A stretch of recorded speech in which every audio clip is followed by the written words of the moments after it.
가끔 주변에 암이 든 분들을 볼 때가 있어요. 몇십 년 전만 해도 암이라고 하면 다 그냥 돌아가시는 줄 알았는데 요즘은 암도 뭐 대부분은 암을 고칠 수가 있는 그러한 세상을 살아갑니다. 그럼에도 불구하고 실제로 암이다라고 하는 진단이 나오게 되면 그때부터 사람이 변합니다. 굉장히 두려워합니다. 사람은 누구나 다 이 죽음이라고 하는 것에 대한 두려움을 가지고 살아갑니다. 안 그런 것 같지만 다 그러한 두려움을 가지고 살아가고 있어요.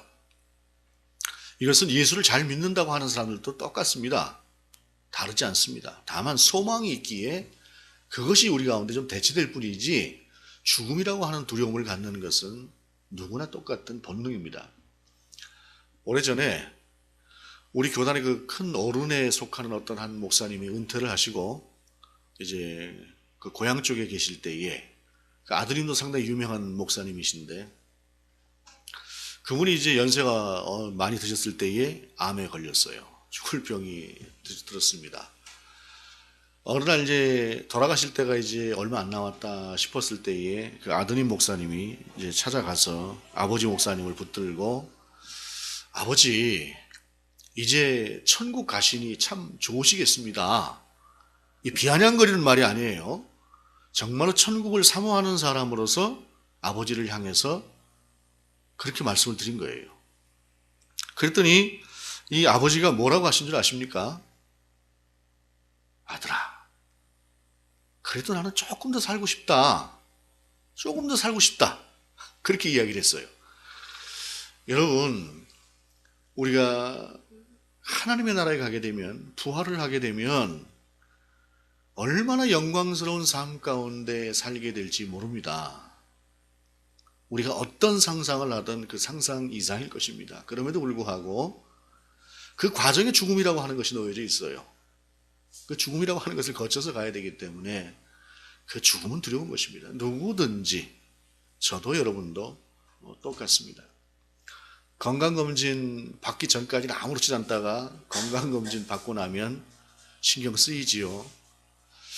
의사가 갸웃갸웃하는 그런 표정을 지었던 것을 기억하면 집에 와서도 검진표가 나올 때까지 영 불안해요. 왜 이렇게 안 오나? 그래놓고 검진표를 딱 받아보고 나면 별것 아니다 싶을 때에 또 잠시 사람은 안심을 합니다. 그런데 또 그 다음에 건강검진 받을 때쯤 되면 비슷해집니다. 이게 인생입니다.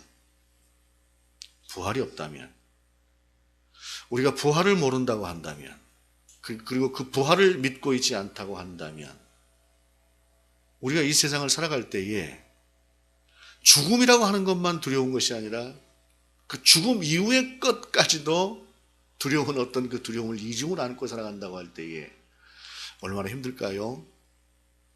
우리가 부활의 은총을 누리고 살아간다고 하는 것, 그 부활의 은총 가운데 저와 여러분이 살고 있다고 하는 것, 우리가 정말로 주님을 찬양할 일입니다.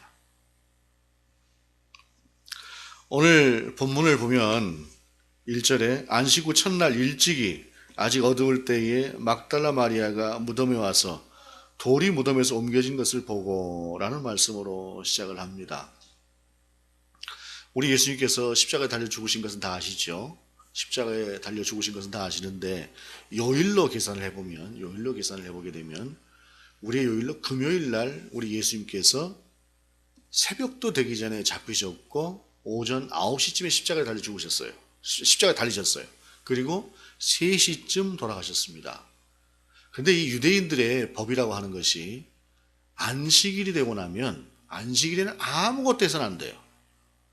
예를 들어서 걸어다니는 거리도 한 5리 정도 걸어다니지 그 이상은 걸어다니면 안 돼요. 음식도 해서는 안 됩니다. 그래서 간혹 지금도 그렇다 그래요. 이스라엘에 가서 안식일을 착각을 하는 거예요. 우리가 이제 주일날 예배를 드리니까 거기도 안식일이 주일이겠지 하지만 안식일은 금요일 저녁부터 시작이 됩니다. 금요일 저녁부터 시작이 되는데 우리는 금요일날 뭐 불타는 금요일 해가지고 뭐 한참이잖아요. 오히려 이제 일주일이 마감되고 뭐 토요일날 아직 안 쉬는 분들도 많이 있습니다만 그래도 많은 곳이 토요일날 쉬니까 금요일날 저녁부터 그야말로 편안한 상태에서 자기 자신의 삶을 누리는데 그 금요일날 저녁 되고 나면 상점이 하나씩 딱딱 문을 닫기 시작을 해서 주일날 아침 될 때까지 어느 곳도 여는 데가 없어요. 이게 그 사람들의 안식일입니다. 그런데 막달라 마리아가 그 안식일 이른 아침에 예수님의 무덤을 찾았던 그런 모습을 생각을 해보세요. 막달라 마리아는 전에 7 귀신이 들렸던 사람입니다. 7 귀신이 들렸다고 하는 상태가 어떤 상태인지 우리가 자세히는 알 수 없으나 7이라고 하는 숫자 자체가 갖고 있는 상징적인 의미가 완전하게 그는 귀신에게 잡혀 있었던 사람이다라고 보면 돼요. 사람 구실을 할 수 없었던 그러한 사람으로 살다가 예수 그리스도를 만나서 그 7 귀신을 예수님께서 쫓아내 주시고 멀쩡한 상태가 됐습니다. 그리고 이 막달라 마리아는 예수님을 도왔던, 섬겼던 여인들 중에서 아마도 나이가 가장 많은 사람일 거라고 생각을 해요. 예수님의 어머니보다도 나이가 더 많은 사람이 이 막달라 마리아일 것이다 라고 생각을 합니다. 왜냐하면 성경에서 볼 때에 아닌 곳도 있지만 대부분의 곳에서 사람들 이야기를, 이름을 부를 거명을 할 때에 막달라 마리아가 가장 먼저 거명이 됩니다. 그 이유가 뭐냐면 특별히 유대인들이 가지고 있는 이 경로 우대서상, 장유유서, 이 질서라고 하는 것이 굉장히 엄격해요. 그래서 항상 사람의 이름을 이야기할 때는 어른부터 이야기를 합니다. 어른부터 딱딱. 막달라 마리아가 주로 그렇게 쓰여지는 본문 쪽에서 보면 항상 위쪽에 가 있어요. 그러니까 이분이 연세가 상당히 높은 분이다라고 할 수가 있는데 인생이 어찌 보면 황혼 무렵쯤 해서 예수님을 만났고 그 예수님을 만난 상태에서 자기 평생을 옥죄고 있던 그 7 귀신으로부터 해방이 되었으니 그 얼마나 크고 감사한 일이었겠습니까? 그러니만큼 전심을 다해서 예수 그리스도를 따랐고 예수 그리스도를 섬기면서 주님의 사역을 도왔어요. 그런데 그렇게 따르고 그렇게 섬기던 그 예수님께서 금요일에 돌아가셨는데 금요일 저녁이 되기 전에 얼른 이 시신을 수습을 해놓고 아리마대 요셉의 무덤에 누였단 말이죠. 그러고 나서는 안식일이라고 하는 이 법 때문에 마리아는 그 무덤에 가보지도 못한 거예요. 여러분, 시신이 갖는 의미, 무덤이 갖는 의미, 이것은 우리에게 굉장히 특별합니다. 유대인들에게도 특별합니다. 세월호 그 참사가 있었을 때 그 생떼 같은 애들을 잃어버린 그 부모가 그 시신의 한 조각이라도 찾아야겠다고 몸부림을 쳤던 이유가 뭐예요? 특별히 그 시신에 갖는 의미가 그렇게 큰 겁니다. 유대인들이 그랬어요. 그러니 이 마리아의 입장에서는 그렇게도 자기 자신에게 큰 은혜를 베풀어 줬던 그 주님의 무덤을 가보고 싶은데 지금 당장이라도 달려가 보고 싶은데 안식일이라고 하는 이 법 때문에 나가지를 못하고 있었던 거예요. 그리고 그 안식일이 지나가기만 기다리다가 안식일이 지난 우리로 말하자면 주일날 새벽이 되었을 때 비로소 그 무덤으로 달려갔다라고 하는 것이 오늘 본문의 상황입니다. 여러분 아무것도 아닌 것 같죠? 아무것도 아닌 것 같은데 인생이라고 하는 것은 어찌 보게 되면 이렇게 불합리해 보이는 이 안식일법이라고 하는 것, 우리 주님께서 분명히 말씀하셨습니다. 안식일은 사람을 위하여 있는 것이다 라고 말씀하셨음에도 불구하고 그 안식일이 그 사무치는 예수 그리스도의 죽으심과 그 시신에게 달려가고 싶은 그 마음조차도 옥죄고 제약하면서 움직이지 못하게 만드는 것이 그때 당시의 안식일법이었다라고 하는 사실입니다. 우리 주님의 부활은 이러한 것들을 깨뜨리신 겁니다. 우리를 옥죄고 있는 수많은 것들이 있어요. 비합리적인 또는 비인격적인 그런 것들을 우리 주님은 깨뜨리신 겁니다.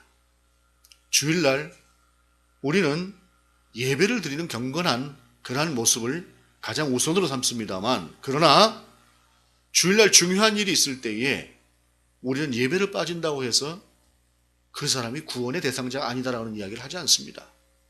자유롭게 우리는 주님을 찬양할 수 있고 어떤 것에도 제약받지 않는 그런 상태에서 우리는 하나님을 향해서 예배를 드릴 수가 있는 그리스도인이 된 사람들이라는 것입니다. 안식 후 첫날 그 새벽에 기다렸다 막달라 마리아가 그렇게 해서 가봤어요. 가봤더니 오늘 본문 1절에 돌이 무덤에서 옮겨진 것을 보고 라는 말씀으로 시작을 하는데, 이 돌이 무덤에서 옮겨졌다라고 하는 것은 어떤 의미냐? 우리는 보통 땅에다가 사람을 매장을 하지 않습니까? 시신을.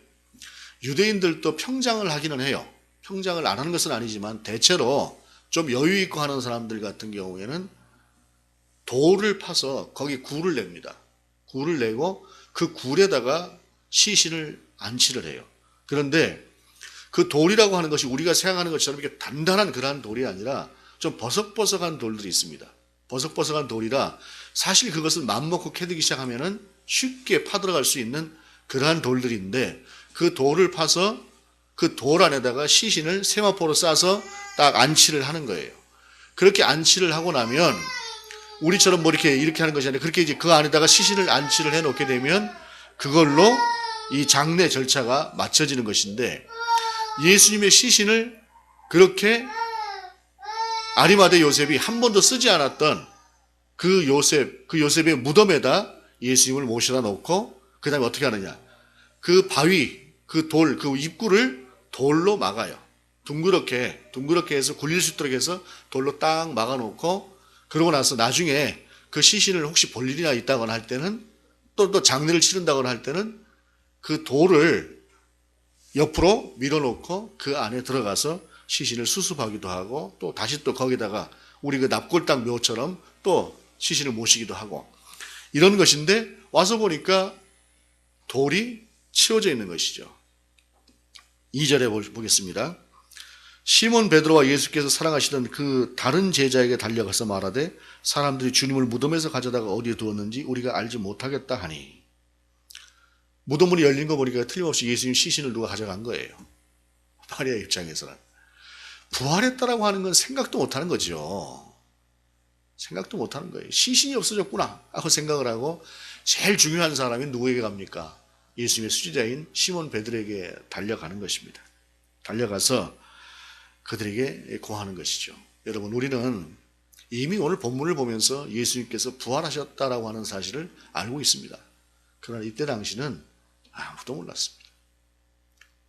마리아도 몰랐고, 예수님의 어머니 마리아도 몰랐고, 여기 나오는 막달라 마리아도 몰랐고, 예수님의 어머니 마리아도 몰랐고, 세베대의 어머니 마리아도 몰랐고, 여러 마리아들만 모르는 것이 아니라 예수님의 제자들도 예수님이 부활하실 것이라고 하는 사실을 몰랐습니다. 그러고 나서 마리아가 생각할 수 있었던 것은, 막달라 마리아가 생각할 수 있었던 것은 시신이 없어졌다라고 하는 것, 도적질해 갔다라고 하는 것, 그렇게밖에 생각이 안 드는 거예요. 이게 얼마나 큰 일입니까? 지금이야 우리가 이제 덜하지만 과거에는요, 수십 년 전만 해도 우리가 자기 집 석가래는 무너지는 거 고치지 않아도요, 조상묘 이상해지는 것은 가서 다 손봤습니다. 안 그러면 주위에서 저 불효막심한 이렇게 욕을 했어요. 정말로 한 30년, 40년 전까지만 해도 그랬습니다.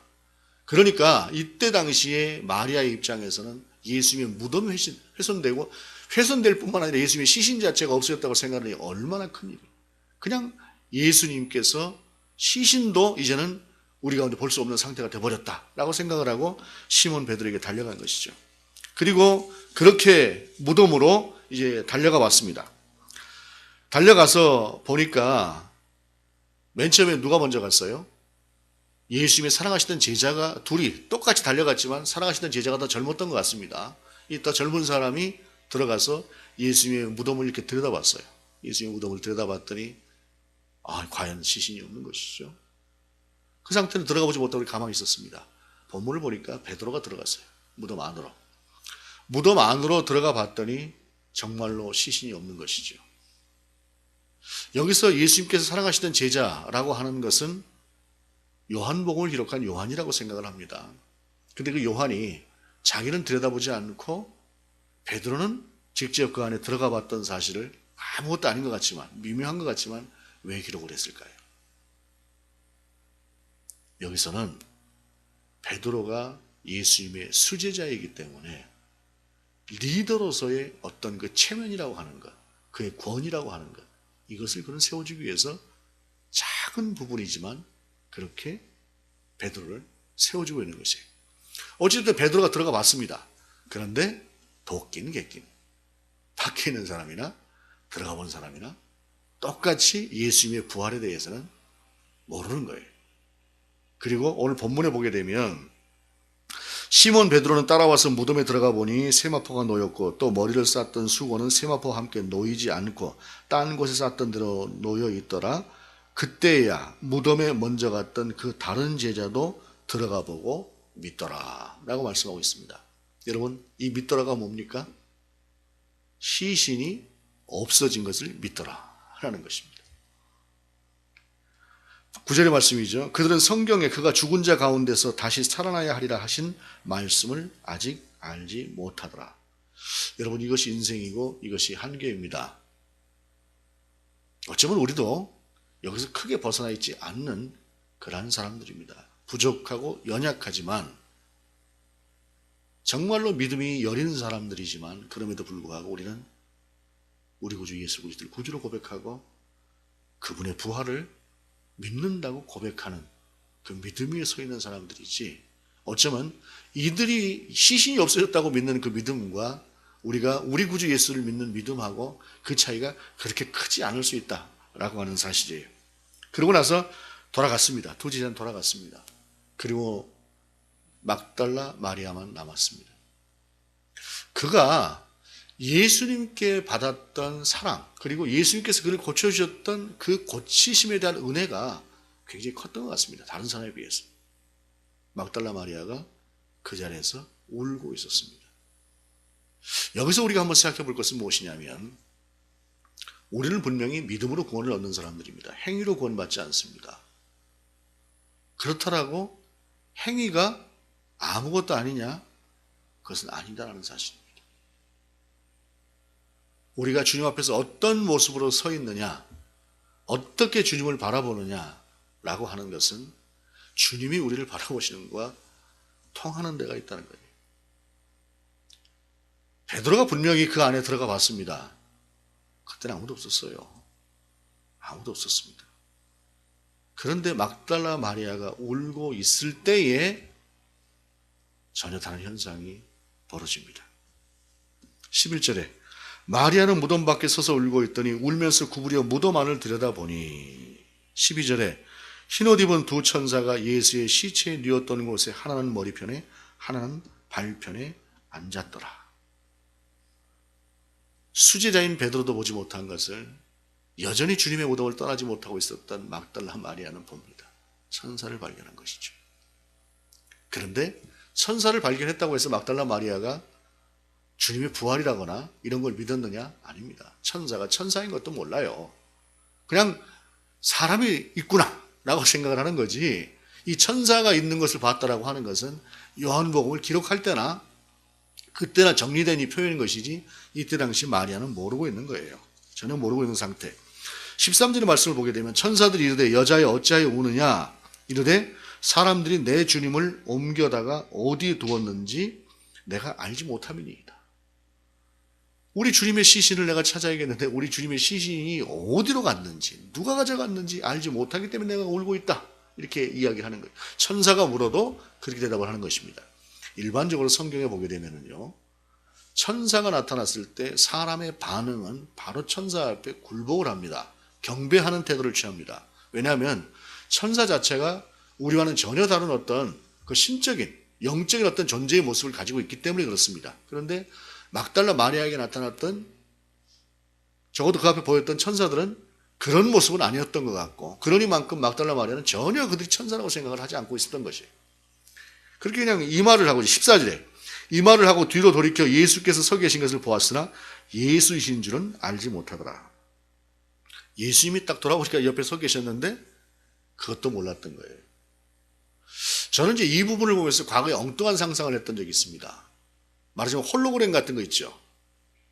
이렇게 홀로그램 같이 이렇게 어떤 영상으로 어떤 사람을 표현해주는 어떤 그런 장치 같은 것들이 아니었을까라고 하는 그 엉뚱한 상상도 해본 적이 있는데, 뭐 2000년 전에 그만한 기술이었다고 한다면 누가 그 짓을 하고 있었겠습니까? 어찌됐든 그렇게 예수님을 보았으나 알지 못했어요. 왜입니까? 부활이라고 하는 것을 믿지 못했기 때문에 그렇기도 하지만, 어둠 속, 동굴 속은 어두워요. 어두우니까 모르는 겁니다. 컴컴하니. 그리고 예수님께서 살아나실 것이라고 하는 것을 꿈도 못 꾸고 있는데 예수님이 서 계신다고 모르는 거예요.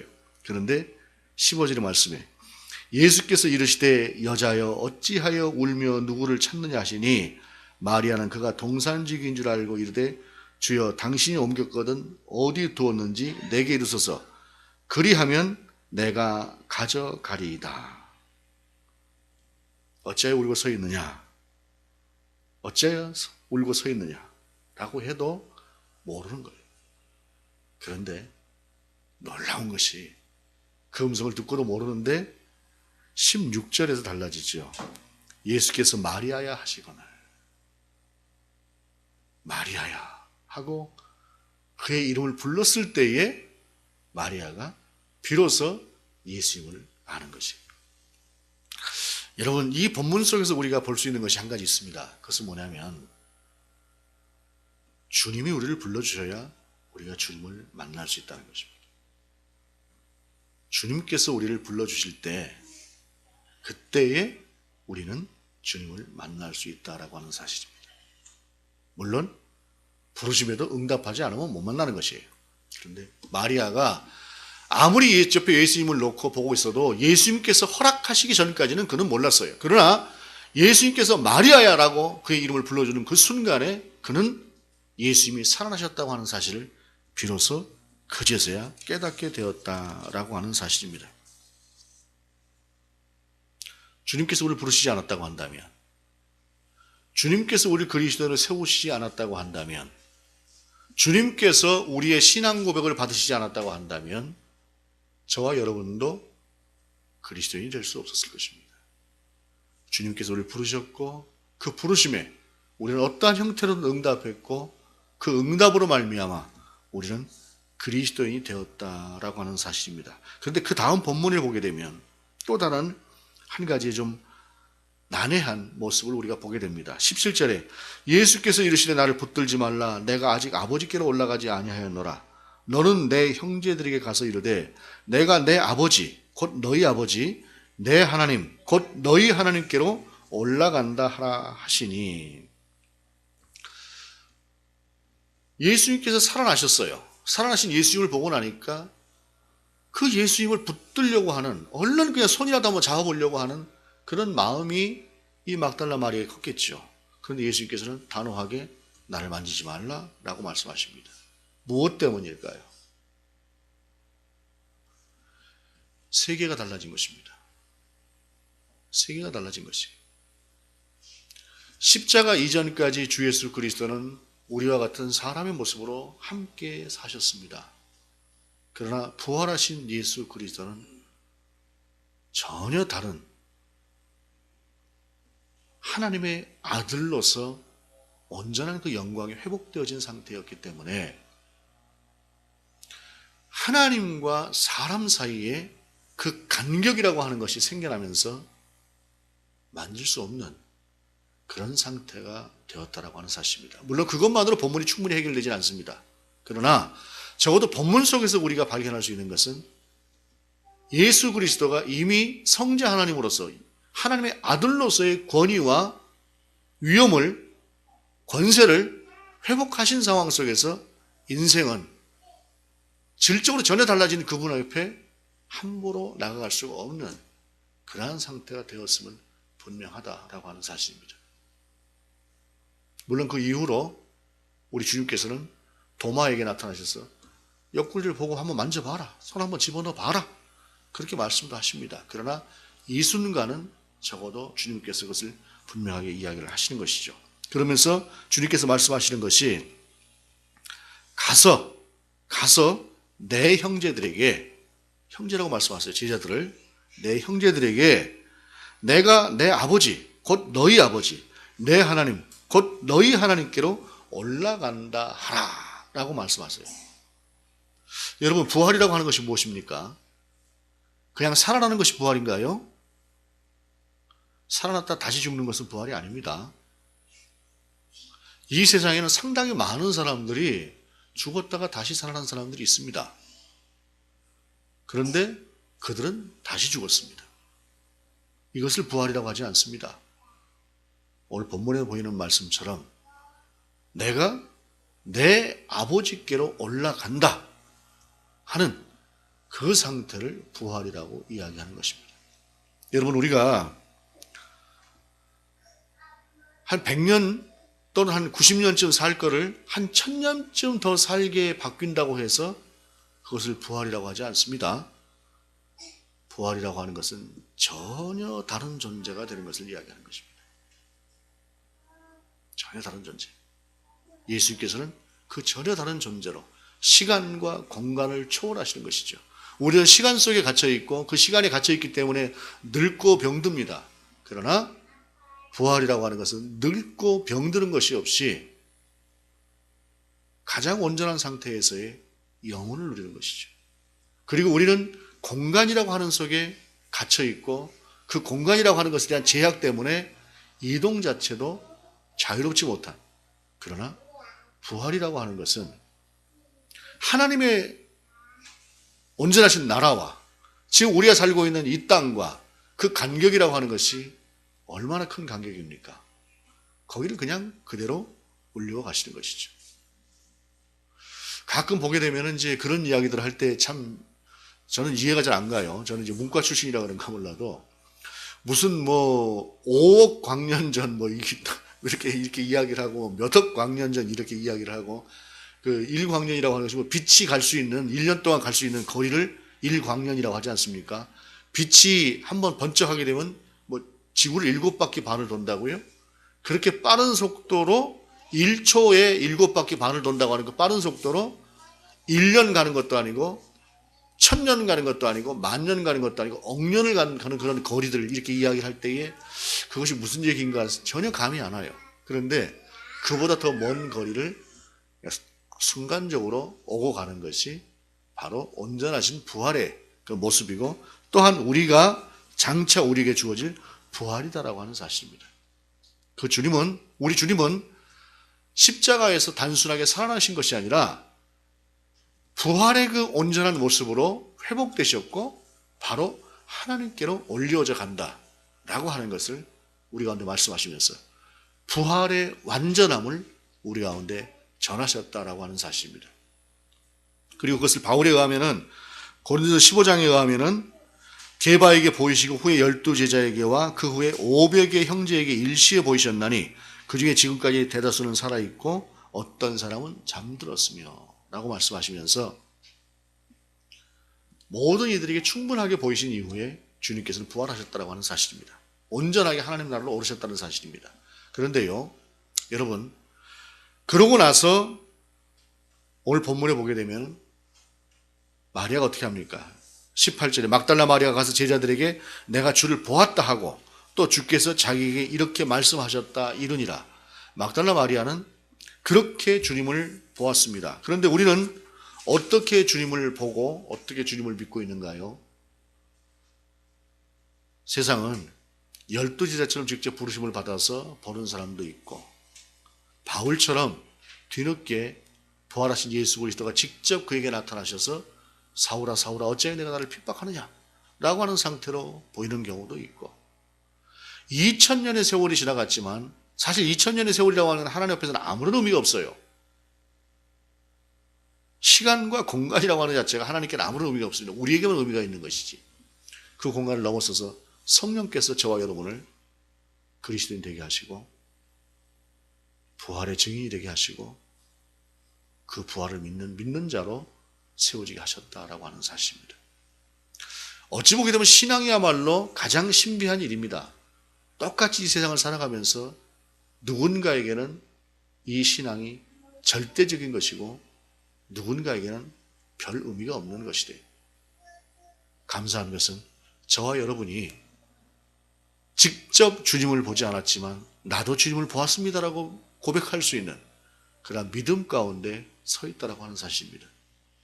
예수님께서만 부활하신 것이 아니라 그 부활에 이어서 저와 여러분도 함께 그 부활에 동참할 수 있을 것이라고 하는 사실, 그것이 사실이라고 하는 것, 이것이 바로 우리 주님의 부활이 우리에게 주는 메시지다라고 하는 사실입니다.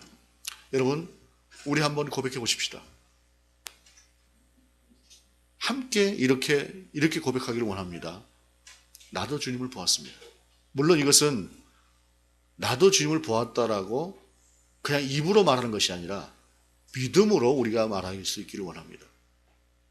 믿음이 없는 사람은 절대로 이런 고백을 하지 말기를 바랍니다. 우리 가슴에 손을 얹고 믿음으로 고백하십시다. 나도 주님을 보았습니다. 따라하십시다. 나도 주님을 보았습니다. 주님을 보았다라고 믿는 사람이 아니라면 하지 말라 그랬잖아요. 정말로 믿는 믿음으로. 신앙은 결코 입으로 떠드는 것이 아니에요. 정말 내 생명을 다 걸어놓고 우리 주님을 구주로 고백할 수 있는 그 믿음만이 믿음인 것이에요. 그래서 함부로 말하는 것이 아니라 우리는 정말로 우리 구주를 본 사람들. 마리아처럼 보지 않았지만 나의 지나온 인생을 통해서 그것이 50년일지 70년일지 80년일지 모르지만 그 인생을 통해서 주님은 우리를 만나주셨고 그리스도인 되게 하셨고 지금까지 이끌어오셨고 그리고 부활로 우리를 이끄실 것이에요. 그렇기 때문에 우리는 다른 형태지만 우리는 분명히 주님을 본 사람들이에요.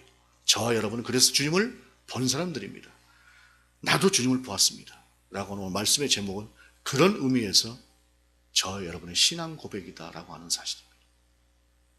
그 고백으로 말미암아 부활의 은총을 누리고 살아가는 저와 여러분 될 수 있기를 원합니다. 기도하시겠습니다.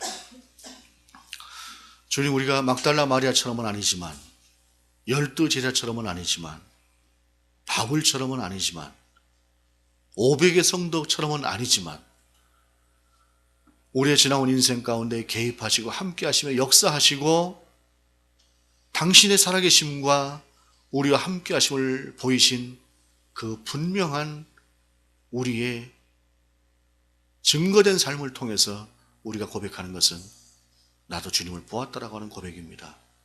주님, 주님의 부활에 우리도 함께 동참할 수 있는 또한 그 은혜를 우리가 누리고 살아갈진데 주여 우리의 삶이 좀 더 예수 그리스도를 닮아가게 하시옵소서. 주 예수 그리스도 이름으로 기도드립니다. 아멘.